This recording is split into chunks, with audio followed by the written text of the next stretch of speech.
Well, hey there folks, welcome back once again to the Hop House. It's Eddie here, and I'm going to do a couple of beers that I picked up recently for my trip to Asda. I went to a big Asda and managed to get some beers that I've not had before, so I'm looking forward to reviewing some of these. If you're brand new to this channel, welcome along to the Hop House. We call that sort of like hoppy beer or like house music. If you like either of those or both, then give us one of those, give us a like, share, subscribe to this channel. It sounds like your cup of tea. Okay, first off the bat, we're going to Salt Beer Factory, and to be honest, I probably don't give these guys enough praise. The beers that they produce is probably not the most extensive range, although saying that, I think they do offer more on their website, and I haven't looked on the website, so probably wrong for saying that.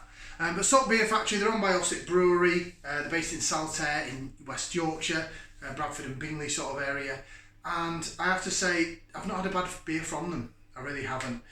They do a single hop range called The Hop, named after a range of bars that Ossitt Brewery owned called The Hop. Salt Beer Factory was originally called The Hop Saltaire. They set up a microbrewery in the back, and then it became Salt Beer Factory, and they launched it as a craft range. So I think the hop ranges are a bit of a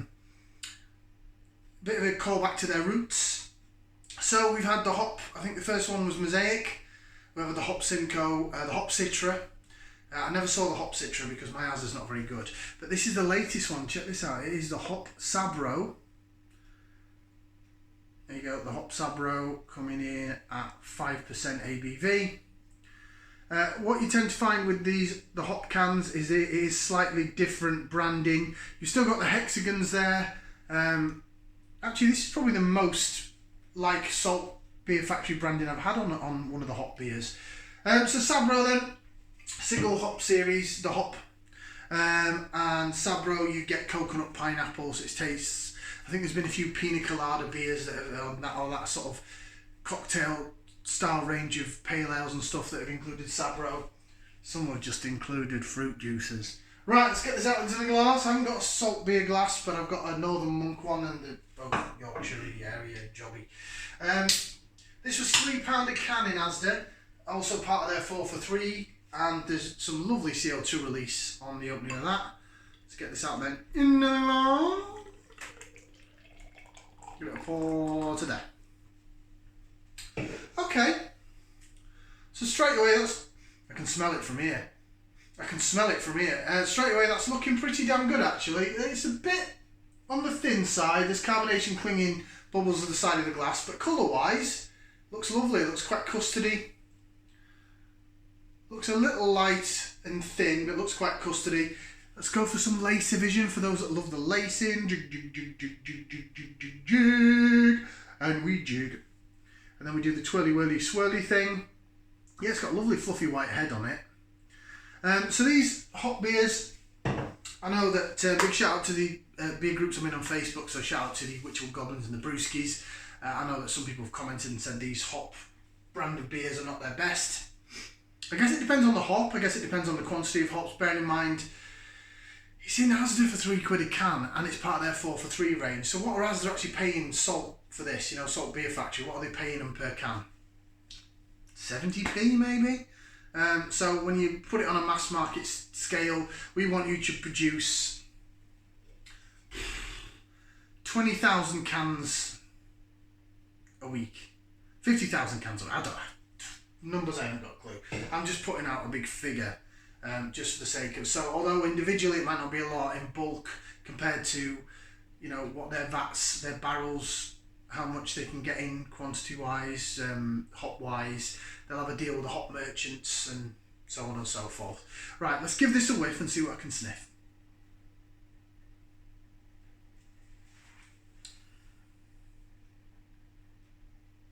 I'm getting coconut and pineapple. I'm getting like a little piney back end, like a citrusy back end as well. Smells a bit earthy. Definitely the coconut pineapple's in there. But it's also like a little bit Simcoe-y. Told you Simcoe is in every beer. Smells alright though. Let's give it a try. Bottoms up, down the hatch.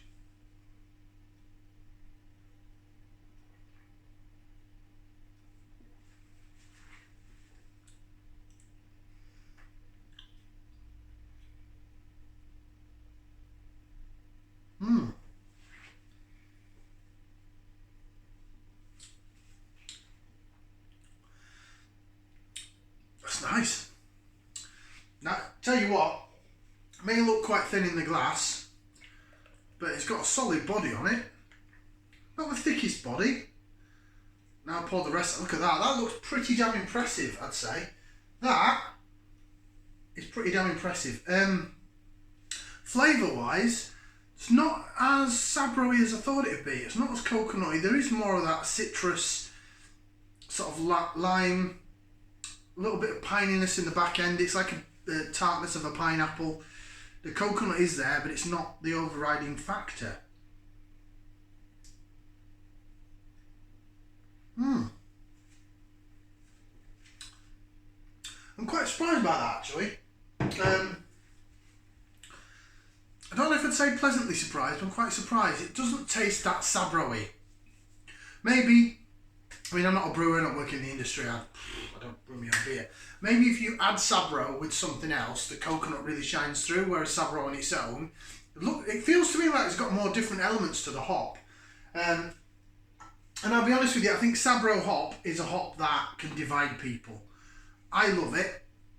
It's becoming one of my favourite hops, but this is probably not the most Sabro-y Sabro beer I've had.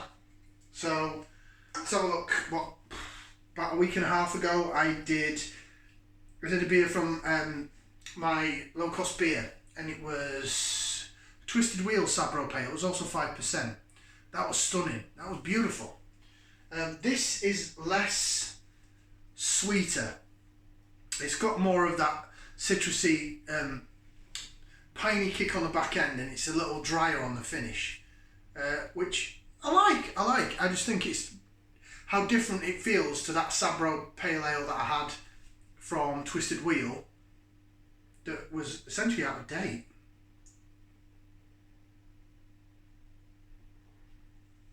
Maybe when the beer's out of date and the hop, when they say the hops fade, maybe it's that pininess and citrusiness. But it makes me keep going back to it though, so I like it. So a quick read of what it says. So craft mastery, down to earth delivery. Hops are the flowers or cones of the hop plant. They are the reason your beer is bitter, citrusy, piney or fruity. Hops are grown around the world, and different strains of hops have have vastly varying characteristics. This series of single hop beers aims to showcase the unique character of some of our favourite hop varieties. The fourth installment of this showcases Sabro. Sabro hops are packed full of complex and interesting flavours with distinct notes of coconut, passion fruit and grapefruit, which combine together to create a challenging yet well-rounded flavour. I wouldn't say I'm getting passion fruit. I'm definitely getting coconut, I'm getting pineapple, and I'm getting... Maybe it is like a grapefruit, like a pink sweet grapefruit, but it's sort of a bit piney at the back end, like the tartness of a pineapple.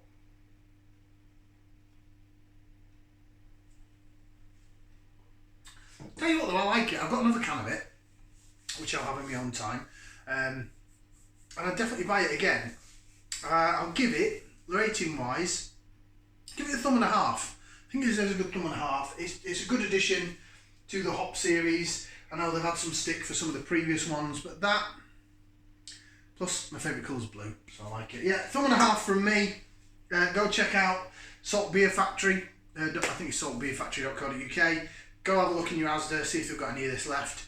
And we'll catch you next time right here on the Hop House. Ciao for now, people. Ta-ra.